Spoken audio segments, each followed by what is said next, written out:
Music recording studio Rajauli.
उड़न के करमी बेहाथ गे आई ते लगन जैमी बातरा के साथ गे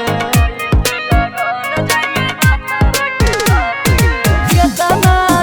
उड़न के करमी बेहाथ गे आई ते लगन जैमी बातरा के साथ गे खींची के पटैया जय मलावा के मलावा मलावा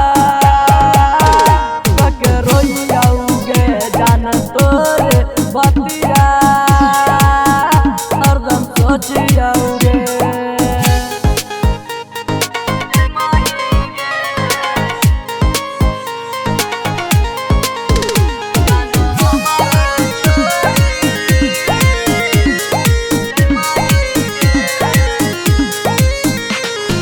साठा के दिल हो पत्थर के भूलल जाही जान अपन बचपन के प्यार के